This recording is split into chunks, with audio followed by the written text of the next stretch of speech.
I'm Ezelle from the upcoming It's Lovely to speak to you both. Hi. Congratulations on this fantastic series. Thank you. Binge watched it and absolutely loved it. Thank you so much. So, Luciane, I think your character is quite complex because she, as a female role, sort of starts to question and challenge where she stands against the men in this, and also gets quite inquisitive about the world as well around her. What's outside of her world? What was that like to play her? And what did you like about it? And how did you connect with that character? Oh wow! I think in terms of what you're talking about, the change that happens very early on in the series, I kind of posed a question to our writer and our showrunner that, we're seeing war through such a male lens. This chief versus this chief, they debate, and the way that they're going to handle this is through a battle, which is interesting, and it drives a lot of our story. But what I was interested in as a wahine, as a woman, of how war affects women and children and common people who aren't ali'i, that aren't chiefs, how does that affect them? And she is a product of that, right?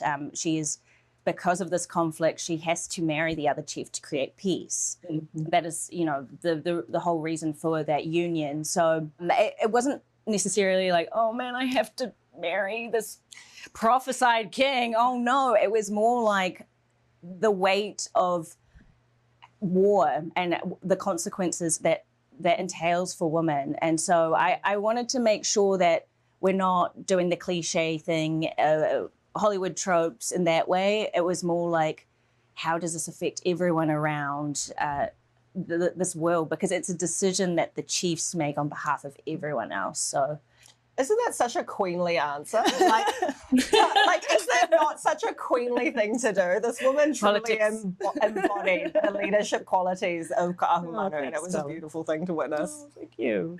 Teo, obviously, like you said, the story is about war, but it's also essentially a love story too. What was that like working closely with Jason Momoa, building that relationship on screen?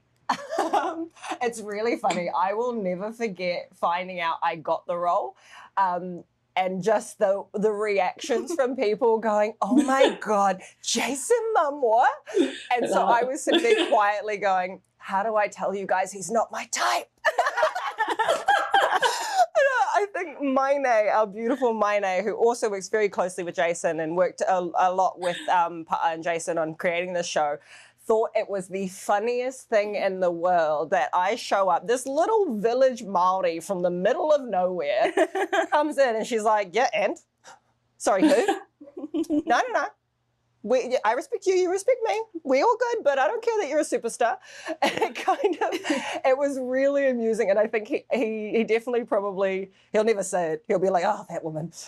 I guess it trickles into the characters a little bit. It really does. But he wears the pants. She really does. And I came in strong with that.